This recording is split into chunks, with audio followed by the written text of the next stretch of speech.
할렐루야. 우리 하나님 사랑하시는 분만 아멘 하십시다. 더 크게 하시면 안 돼요? 아멘. 네.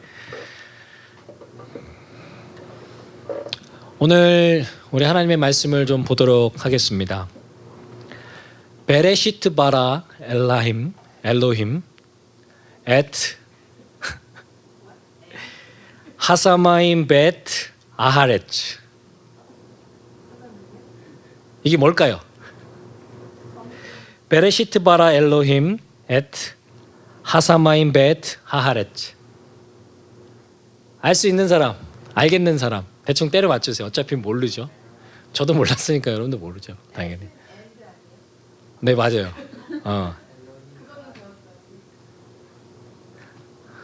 네, 모를 것 같아요. 여러분들 말씀 찾는데 늘 어려워하시는 것 같아서 오늘은 굉장히 간편하게 창세기 1장 1절에서 보도록 하겠습니다. 태초에 하나님이 천지를 창조하시니라. 오늘 이 말씀을 통하여서 여러분과 은혜 나누고자 합니다. 뭐라고요? 천지를 창조하시니라. 많은 성경학자들은 이 구절을 완벽하게 이해하고 완벽하게 믿어야 참다운 신앙의 걸음들을 걸어갈 수 있다라고들 얘기해요.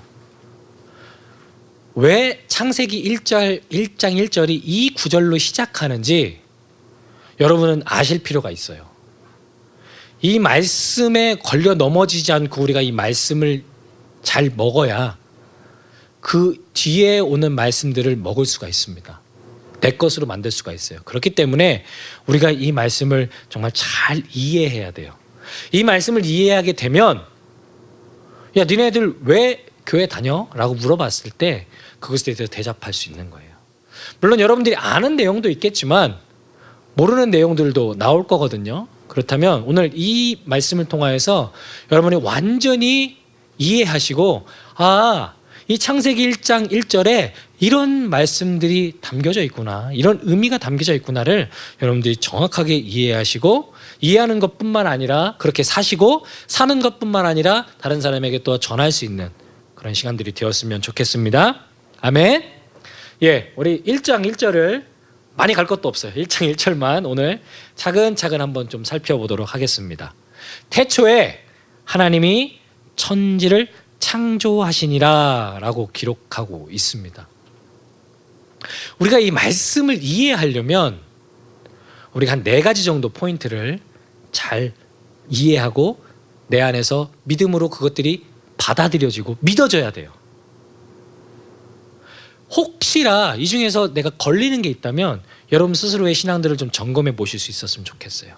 첫 번째부터 한번 나가보도록 하겠습니다. 첫 번째 우리가 이해해야 되는 단어는 바로 태초예요. 태초. 베레시트라고 하는 단어입니다. 이 단어는 어느 한 사건이 시작되었다 라고 하는 의미인 거예요.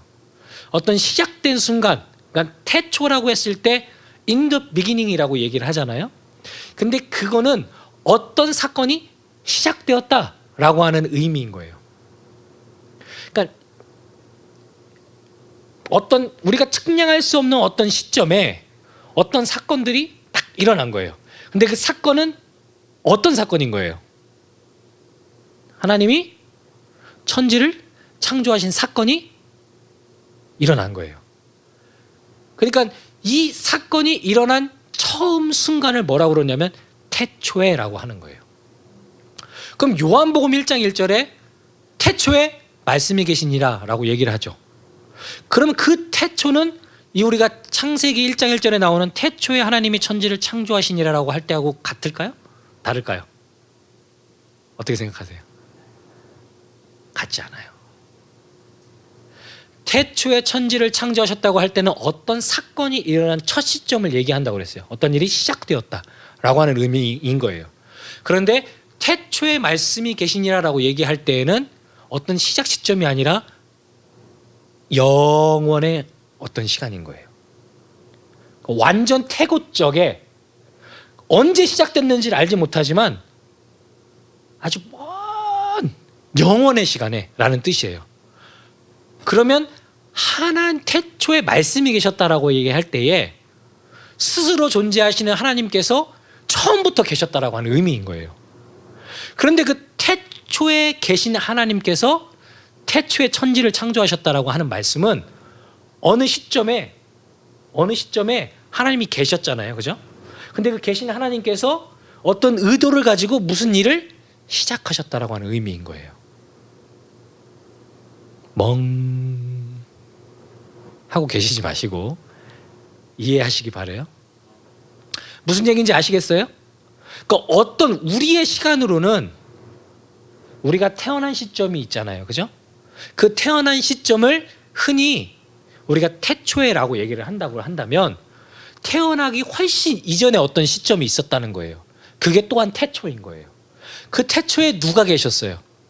하나님이 계셨다는 거예요. 그 하나님이 계셨고 그 하나님께서 어떠한 사건을 시작하셨는데 그 사건이 뭐냐면 천지를 창조하신 사건이라는 거예요.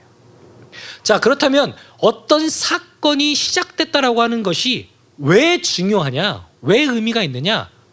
우리에게 있어서 왜 이것이 중요하냐라고 하는 것을 우리가 살펴볼 필요가 있어요. 어떤 일이 시작되었다라고 하는 의미는 인간에게도 마찬가지지만 하나님에게 있어서도 시작되었다라고 하는 의미는 뭐가 있다라고 하는 의미인 거예요. 끝이 있다라고 하는 의미인 거예요. 끝이. 하나님께서 천지를 창조하시는 것을 시작하셨다라고 하는 거잖아요. 그죠? 그리고 그 시작은 반드시 끝으로 연결이 되는 거예요. 그러면 천지가 창조되었는데 결국에 이 천지가 하나님께서 창조하신 그 천지가 무너내리는 어떠한 시점이 있다라고 하는 거예요. 우리에게 있어서 우리의 인생은 시작했지만 언젠가 끝이 있는 거예요.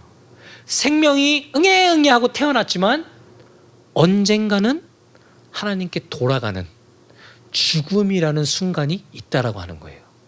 하나님의 관점에서 보면 세상을 창조하셨다라고 하는 그런 관점에서 그것이 이제 세상의 끝날, 종말이라고 하는 것과 연결되어진다라고 하는 거예요. 이것은 굉장히 중요한 의미를 담고 있어요. 왜냐하면 세상의 사람들은 이 세상에서 삶이 끝난다고 보죠. 여기에서 그냥 우리가 뭐 짧게는 10년, 20년, 길게는 7, 80년의 인생을 사는 것, 그것이 이 세상에서의 삶이 전부라고 생각하는 거예요. 그러니까 그 이후의 삶, 우리가 이생이라고 하는 그 삶에 대해서 생각하지 못하는 거예요. 그런데 그런 삶이 존재한다, 존재하지 않는다?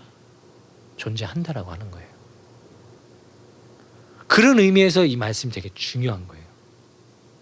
태초라고 하는 아주 작은 단어이지만 그 단어에는 시작이 되었고 끝이 있다라고 하는 의미인 거고, 인간에게는 생명이 시작되었지만 언젠간 죽음으로 끝난다는 의미인 거고, 영적으로 우리는 언젠가 영적으로 태어났지만 영적으로 생을 마감하는 때가 온다라고 하는 거예요.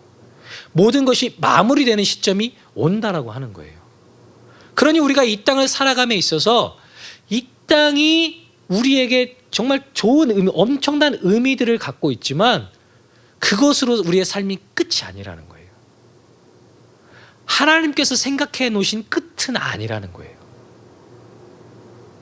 그렇기 때문에 우리가 이 태초라고 하는 말씀을 통하여서 우리에게 주어진 삶에 대해서 생각해 볼 수 있는 거예요. 우리는 하나님 앞에서는 굉장히 유한한 존재예요. 하나님은 무한하시지만 그 안에 있는 인간은 시작이 있고 반드시 끝이 있는 유한한 존재라는 거예요. 한계가 있는 존재라고 하는 거예요. 절대 그 한계를 벗어날 수 없어요. 영생할 수 없다는 거예요. 우리 신천지에 이만이라는 교주가 있죠. 그 사람이 자기는 영생할 거라고 얘기를 했어요. 근데 들려오는 소문에 의하면 이제 휠체어를 타고 다니는데요. 사람은 아무리 발버둥 쳐봐야 뭐 몸에 좋다는 걸 먹고 첨단 의학이 우리의 생명을 조금은 연장시켜 줄지는 모르지만 영원할 수 없다는 거예요. 하나님 한 분 외에는 영원할 수 없다는 거예요. 우리가 그 사실들을 기억해야 돼요. 인간은 유한한 존재다. 우리의 인생은 언젠간 끝이 난다. 근데 이것을 받아들이는 관점이 굉장히 다르죠. 우리는 끝이 있다라는 걸 알기 때문에 우리가 이 살아가는 이 삶 가운데서 우리에게 지금 이게 목숨이라는 게 붙어있는 이 삶 가운데서 우리가 굉장히 하나님 안에서 조심스러운 걸음들을 걸어가요. 그죠? 우리의 삶이 영원한 삶을 결정하니까. 그런데 안 믿는 사람들은 그것을 믿지 않으니까 이 땅에서의 삶을 흔히 얘기해서 막 사는 거예요. 왜냐하면 이거밖에 없으니까. 이것이 전부니까. 그들이 생각하는 전부니까요. 그냥 내가 원하는 것 하면서 내가 끌리는 대로 내가 하고 싶은 대로 하면서 인생을 마감하는 거예요.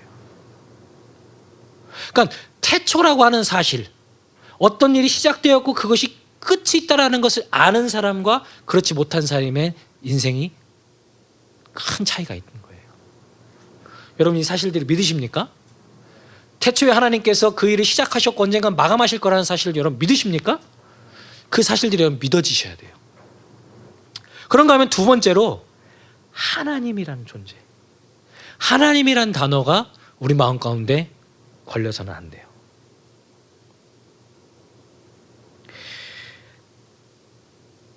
태초에 천지가 창조되었는데 그것을 창조한 분이 계신다는 거예요. 누구예요? 그게 바로 하나님이다. 하나님. 하나님이라는 것을 우리의 삶 가운데서 빼버리면, 하나님이란 존재를 인식하지 않고 우리가 그것을 도려내 버리면 우리의 삶 가운데는 우리만 남는 거예요. 우리. 하나님과 함께하는 우리가 아니라 그냥 나 자신만 남는 거예요. 하나님을 많이 우리가 신앙을 하지만 하나님이라는 존재를 인식하고 있는 사람이 있는가 반면에 하나님이란 존재를 인식하지 못하고 사는 사람들이 많아요. 하나님이 창조하셨다, 하나님이 그 일을 시작하셨다라고 하는 의미가 굉장히 중요한 거예요. 그 모든 일의 주체가 누구시다? 하나님이시라는 거예요. 하나님. 그러니까 우리가 우리 마음대로 이렇게 하루하루 살아가는 것 같지만 우리의 삶의 주체는 우리가 아니라는 거예요. 하나님이시라는 거예요. 우리가 신앙생활을 하지만 이 신앙생활의 주체는 내가 아니라는 거예요. 누구예요? 하나님이시라는 거예요. 하나님. 우리 찰나비가 기도를 잘했어요. 우리가 하나님께 드릴 수 있는 게 예배밖에 없어요. 그런데 그 예배조차도 우리의 힘과 능력으로는 드릴 수가 없어요. 우리의 힘과 능력으로는 이곳에 나올 수가 없어요. 하나님께서 인도하셔야지만 그 일이 가능한 거예요. 우리가 하나님께 헌신한다, 하나님께 예배한다, 하나님께 선교한다, 하나님을 위해서 봉사한다고 얘기하지만 우리가 할 수 있는 것은 아무것도 없어요. 하나님이라는 존재를 인식해야, 하나님이라는 존재가 내 삶 가운데 내 옆에 계시다라고 하는 사실들을 인식해야지 신앙생활이 온전히 이루어질 수 있는 거예요. 하나님을 의식하지 않는 신앙인은 자기 자신을 의식하고 남을 의식해요. 그런데 하나님을 의식하는 신앙인은 사람을 보지 않아요. 자기 자신에게 초점 맞추지 않아요. 어떻게 하면 하나님을 기쁘시게 해드릴까? 어떻게 하면 하나님을 만족시켜 드릴까? 어떻게 하면 하나님을 행복할까에 삶의 초점이 맞춰져 있는 거예요.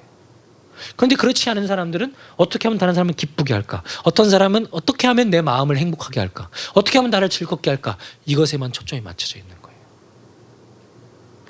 하나님이란 존재를 인식하는 것, 그것이 우리 신앙생활에 있어서 굉장히 중요한 거예요.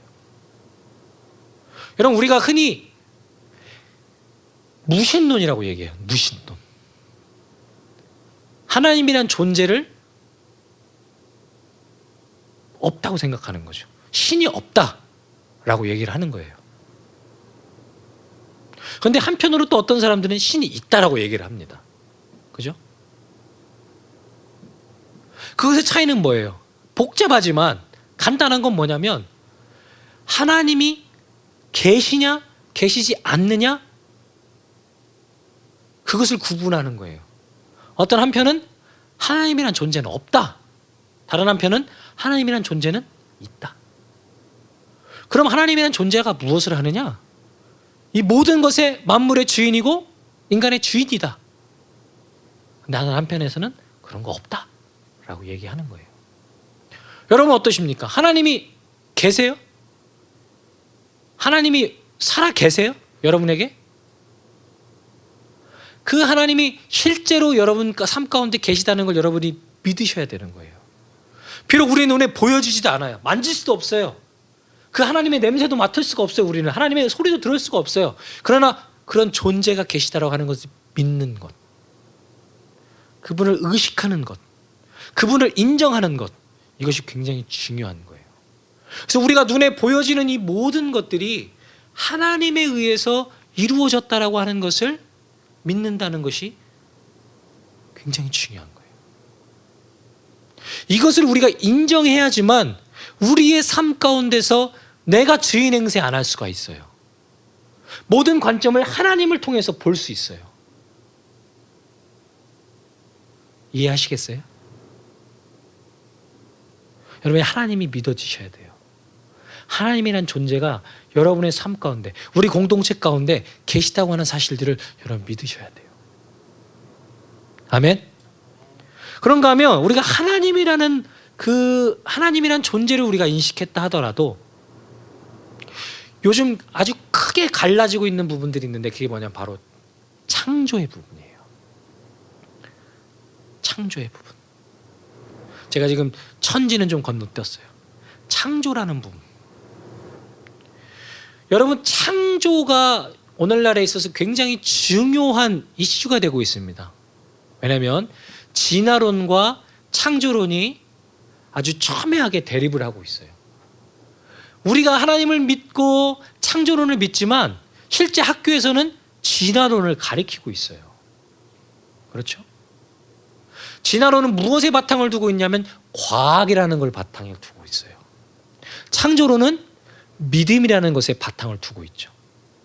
그래서 이것은 마치 과학과 어떤 신념, 과학과 종교의 싸움 같아요. 하지만 여러분, 이 창조라는 것을 가만히 들여다보시면 진화와 창조의 대립 구도는 과학과 종교의 대립이 아니라, 과학과 어떤 신념의 대립이 아니라 신앙과 불신앙의 대립인 거예요. 이것도 우리가 거꾸로 거슬러 올라가면 하나님이란 존재를 인식하느냐, 존재를 인정하느냐, 인정하지 않느냐의 차이인 거예요. 자, 창조론 쪽은 이 모든 우주가 어떤 폭발에 의해서 우연히 만들어져서 운행된다고? 말도 안 되는 소리 하지 마.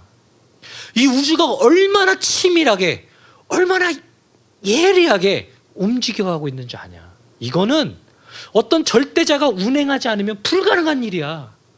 그 절대자가 누구냐? 바로 하나님이야. 라고 얘기하는 게 창조론인 거예요. 그런데 진화론을 믿는 사람들은 애초부터 하나님이란 존재를 인정하지 않으니까, 어떤 절대자라는 존재를 인정하지 못하니까 이것을 빼고 우주를 운행하는 원리나 어떤 그것을 운행하는 어떤 큰 틀에서 하나님을 제해해버리고 이론적으로 그것을 설명하려고 하는 거예요. 그러니까 우연이라는 얘기가 나오는 거예요. 우연히 만들어졌다. 우연히. 우주가 폭발했는데 우연히 그 안에서 무언가가 만들어졌다라고 얘기를 하는 거예요. 단순한 세포가 우연한 어떤 전기 자극에 의해서 그 다음에 어떤 종으로 바뀌고 그것이 또 우연히 살다 보니까 또 발전하고 또 발전해서 오늘날 인간이 되었다라고 얘기하는 거예요. 하나님을 인식한다 그러면 하나님이 만드셨다라고 하면 끝날 텐데 하나님이란 존재를 인정하지 않으니까 이런 설명하는 복잡한 절차가 필요한 거예요. 그래서 그것을 과학적 근거를 가져다 대는 거죠. 근데 과학이라는 것이 처음부터 마지막까지 어떤 검증과 어떤 증거가 필요하기 때문에 그것들을 측정할 만한 또 어떤 도구가 필요한 거예요.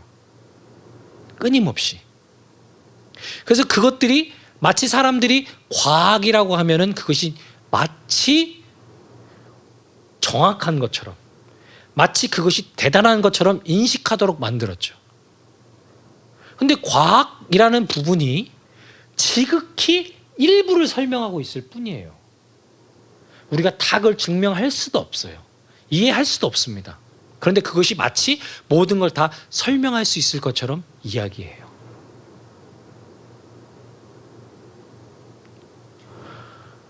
하나님께서 창조하셨다라고 했을 때 그 창조라고 하는 그 말씀 속에는 이런 말씀이 담겨져 있어요. 무에서 유를 만드셨다라고 하는 의미인 거예요. 창조는 아무것도 없는 것에서 무언가를 만들어내는 게 창조인 거예요. 그러니 인간은 창조를 할 수가 없어요. 왜냐하면 아무것도 없는 것에선 아무것도 나올 수 없기 때문이에요. 인간의 개념으로는. 뭘 하나 만들래도 무엇 하나가 필요한 거예요. 세포로 사람을 만든다고 그러죠. 하나님은 그 세포 없이도 하나님을 사람을 만들 수 있지만 인간은 불가능해요. 그것이 인간 창조와 하나님의 창조의 차이인 거예요. 그리고 또 하나, 하나님의 창조는 무에서 유를 만들 뿐 아니라 만들어진 유가 완벽하게 운행되도록 그것을 관리하시고 그것을 매니지먼트 하세요. 하나님께서 인간을 만드셨잖아요. 하나님께서 인간을 만드시고 그 인간을 다스리시는 거예요. 그것이 하나님의 창조입니다. 단순히 만들어 놓고 그것으로 끝나는 게 아니라 하나님의 창조 사역은 계속 되어지고 있는 거예요. 인간을 계속 이 땅 가운데서 유지케 하심으로, 온 우주 만물을 지금도 운행하심으로, 어떤 자동화된 시스템 안에서 움직이도록 하신 게 아니라 끊임없이 하나님께서는 그것에 간섭하시고 그 안에서 그것을 운행하고 계신 거예요. 그것이 하나님의 창조인 거예요. 우리가 하나님을 믿으면서도 진화론을 믿는 기독교 학자들이 의외로 많이 있습니다. 왜냐하면 그들은 납득할 수 없고 이해할 수 없다고 얘기해요. 믿어지지 않는다고 얘기를 해요. 그렇기 때문에 조금 더 신빙성이 있어 보이는 과학적 근거를 동원해서 말씀을 해석하고 설명하려고 하는 거예요. 학교에서 가르치고 있는 진화가 절대적으로 우리가 지금까지 나와 있던 모든 현상이나 어떤 역사와 어떤 사건들을 100% 만족스럽게 해설해 줄 수 있느냐? 그렇지 않다는 거예요. 지극히 일부만을 할 수 있다는 거예요. 그럼 반대로 얘기해서 마찬가지입니다. 우리가 창조 과학회에서 하는 일이 하나님께서 하셨던 이 모든 말씀을, 이 말씀 안에 모든 것을 다 일일이 과학적인 어떤 데이터를 동원해서 설명할 수 있느냐? 그렇지 않아요. 설명할 수 있다면 하나님이 정복되어진 거겠죠. 그렇죠? 근데 우리는, 인간은 그럴 수 없어요. 그렇게 도달할 수 없습니다. 근데 그 사람들은 그렇게 반대로 얘기합니다. 당신들이 설명할 수 없으니 그것은 참이 아닙니다. 우리는 설명할 수 있어요. 데이터를 가지고, 우리의 연구를 바탕으로. 우리가 볼 땐 그쪽이 납득이 안 되지만 그들이 볼 땐 우리가 납득이 안 돼요. 창조는 어떤 과학적 데이터가 있고 어떤 우리가 그것을 증명할 수 있는 증거가 있어서 믿어지는 것이 아니라 하나님이란 존재를 인식해야지만 믿을 수 있는 거예요. 그래야 이해가 되어지는 사건인 거예요. 아무것도 없었는데 말씀으로 창조했다라는 게 말이 되나요? 불가능하죠. 집을 지었는데 말로 지었다. 인간으로서는 불가능한 거예요.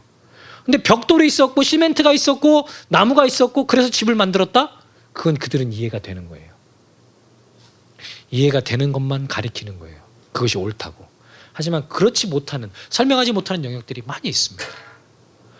우리가 하나님의 창조에 대해서 이해해야지만 이 세상이 어떻게 살아가게 되는지, 하나님께서 온 우주를 어떻게 다스려 가시는지가 이해되는 거예요. 하나님께서 이 땅을 창조하셨다고 하는 사실, 여러분과 저를 창조하셨다는 사실을 여러분 믿어지세요? 여러분, 그것들이 걸리는 사람들이 얼마나 많은지 몰라요. 그러면 창세기 1장 1절부터 걸려 넘어지는 거예요. 이해가 안 되는데 창세기 1장 1절이 허구인 거예요. 소설인 거예요. 날조된 거에 불과한 거예요. 그러니 어떻게 하나님을 믿겠어요?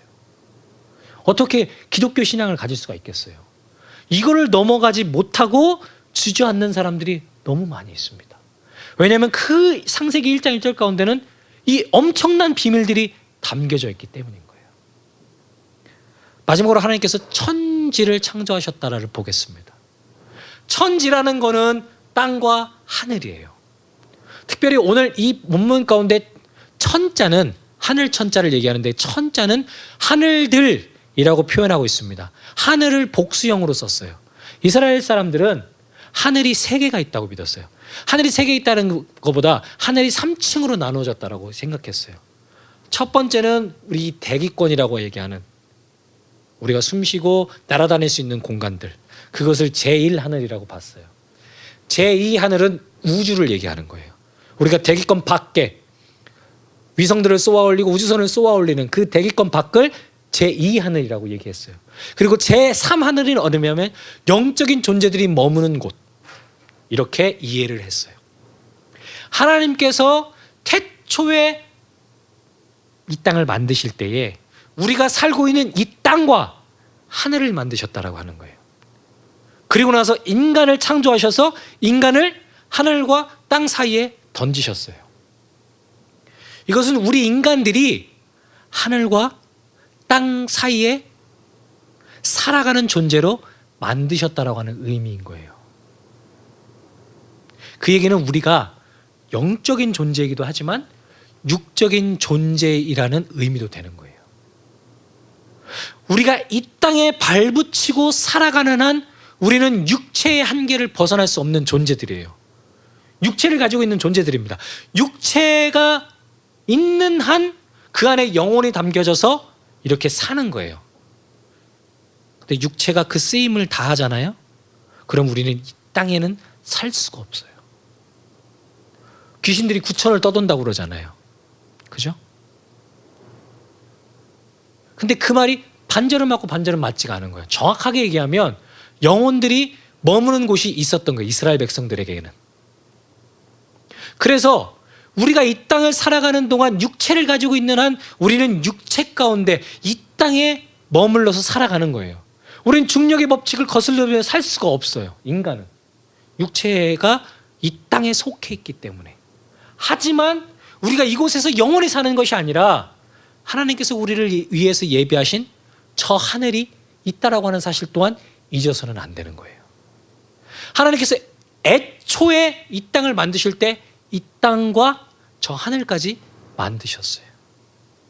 인간이 이곳에서 머물고 훗날 또 영원히 머물 수 있는 곳을 하나님께서 만드셨다라고 하는 의미인 거예요. 그럼 우리 인간이 이 땅을 살아가는 동안 이 육체의 한계를 가지고 비록 살아가지만, 세상 사람들이 다 똑같이 사는 것처럼 살아가지만 언젠가는 가야 될 곳이 있다라고 하는 의미인 거예요. 우리 인간에 대한 아이덴티티가 여기에서 나오는 거예요. 우리는 이 땅에서만 사는 존재들이 아닌 거예요. 저 하늘에 속한 사람들로서 하늘 공동체로 언젠간 살아가게 될 거예요. 그곳은 하나님이 계신 곳이고 우리의 영혼이 출발한 곳이에요. 왜냐하면 하나님께서 인간에게 영혼을 불어넣어 주셨기 때문에 언젠간 그 영혼이 다시 하나님께로 돌아가는 날이 있다라고 하는 거예요. 우리가 영적인 존재라고 하는 사실들을 모르는 사람들은 이 땅이 소중한 거예요. 이 땅만이 나의 삶의 터전인 거예요. 하지만 우리는 이 땅에서만 사는 것이 아니라 저 하늘에서의 살 날을 이 땅에서 준비하면서 사는 거예요. 내일이라도 우리가 죽잖아요. 그러면 이 땅에는 우리가 살 수 없어요. 하지만 그것으로 영혼이 소멸되어지고 불교에서 말하는 것처럼 하나의 먼지로 끝나느냐? 그렇지 않다는 거죠. 우리 영혼은 우리가 왔던 곳으로 돌아가는 거예요. 그것이 인간입니다. 우리는 그렇게 운명되어졌어요. 우리는 그렇게 태어났고 언젠가 그렇게 돌아가게 될 거예요. 그렇기 때문에 우리의 인생은 이것으로 끝나지 않는다는 사실들을 여러분 기억하셔야 돼요. 우리가 언젠간 죽을 거지만 그 죽음은 그것이 끝이 아니라는 거예요. 언젠가 하나님께로 돌아간다라는 거예요. 제가 4가지 말씀드렸어요. 태초, 시작이 있었고 언젠간 끝이 날 거다. 하나님이란 존재가 계신다. 그리고 하나님께서 이 땅을 창조하셨다. 창조하셨다는 사실들은 무에서 유를 만드셨다는 것뿐만 아니라 그것을 완벽하게 통치하고 계신다라고 하는 의미인 거예요. 여러분의 인생도 마찬가지예요. 하나님께서 여러분의 인생을 완벽하게 통치하고 계신 거예요. 이 세상도 악이 고삐 불린 망아지 마냥 지 멋대로 지 마음대로 하는 것 같지만 하나님의 완전하신 통치 아래 이 세상이 움직이고 있다는 사실들을 여러분 아셔야 돼요. 그리고 마지막으로 하나님께서 이 땅과 하늘을 만드셨다. 우리를 육적인 존재뿐만 아니라 영적인 존재로 만드셨다 라고 하는 사실들을 기억해야 돼요. 우리가 이 4가지 사실을 기억하면 안 믿는 사람들이 니네들 왜 교회 다녀? 이렇게 물어봤을 때 대답할 수 있는 거예요. 시작이 있었고 끝이 있었고 그 일을 만드신 분은 하나님이시고 하나님께서 온전히 다스리고 통치하시다가 언젠가 우리를 자기 품으로 부르실 거다. 그리고 우리는 그곳에 갈 것이다. 이 땅의 삶이 전부가 아니다. 우리는 언젠가 돌아갈 곳이 있다. 이렇게 믿는 거예요. 그렇기 때문에 우리가 살아가는 이 순간순간이 굉장히 중요한 거예요. 왜냐하면 하나님의 통치하심이, 하나님의 도우심이, 하나님의 우리와 함께 하심이 지금 우리의 삶 가운데 계속 있기 때문인 거예요. 우리가 그 더 창세기 뒷장을 더 보시면 알지만 하나님께서 혼돈과 공허함 속에서도 하나님의 영으로 함께 하셨다고 하셨거든요. 모든 인간의 무질서와 어두움과 혼란들을 하나님께서 질서로 바로잡아 주셨어요. 그것이 하나님의 온전한 창조 사역인 거예요. 우리의 삶 가운데서 그런 일들이 실제로 일어나고 있어요. 여러분 사실들을 믿으셔야 돼요. 이것이 이 중에 하나라도 걸려 넘어지면 여러분 해결하시고 넘어가셔야 돼요. 많은 사람들이 믿는다 하면서도 이것을 믿지 못하거든요. 온전히 깨닫지 못하거든요. 그러면 우리가 더 신앙의 깊이로 나아갈 수 없는 거예요. 오늘 중요한 말씀 드렸어요. 이 중요한 말씀들이 여러분 마음 가운데서 부딪히지 않으셨으면 좋겠어요. 난 이해되지가 않는데, 난 납득되지 않는데, 내가 생각하는 것과 좀 다른데, 여러분 한번 깊이 한번 생각해 보시기 바라요. 그리고 하나님을 덮어놓고 믿는 자들이 아니라 그냥 무조건 믿는 게 아니라 하나님이 이해되어지고 하나님의 말씀이 나에게 와서 설득되어지고 그 말씀이 나를 이끌어가는 그런 삶 사셨으면 좋겠어요. 그냥 막연히 끌려가고 남들도 믿으니까 믿고 내가 그냥 믿은 지 하루 이틀 된 게 아니라 1년, 2년, 3년, 4년 믿다 보니까 믿는 것이 아니라 정말 이 4가지가 여러분의 삶을 이끌어 가셨으면 좋겠어요. 그 믿음이 정말 하나가 되어서 여러분의 평생의 삶을 끌고 갔으면 좋겠어요. 그럴 수 있기를 예수님으로 간절히 축원합니다. 아멘. 기도하겠습니다. 하나님 아버지, 태양의 아들이었던 모세가 하나님께서 빛을 만드셨다라고 고백할 수 있었던 것은 그 안에 하나님을 향한 신실한 믿음이 있었기 때문입니다. 우리도 하나님이란 존재, 그 하나님이 살아계시고 창조의 사역을 시작하셨으며 언젠가 그것을 마치실 것이고 또한 우리를 향한 계획이 있으시며 그 계획이 지금 진행되고 있다는 사실들을 우리가 믿고 믿음으로 고백할 수 있기를 원합니다. 세상이 얘기하는 것처럼 때로는 과학적으로 그것들이 설명이 안 되고 납득할 수 없고 이해할 수 없는 일이라 할지라도 실존하시는 하나님께서 우리와 함께 하신다는, 그분이 정말 살아서 지금도 계신다라고 하는 그 믿음으로 인해서 우리가 머뭇거리지 않고 흔들리지 않고 주저하지 않고 주님께 나아갈 수 있도록 주님 인도하여 주옵소서. 귀하신 예수 그리스도 이름으로 간절히 기도드리옵나이다.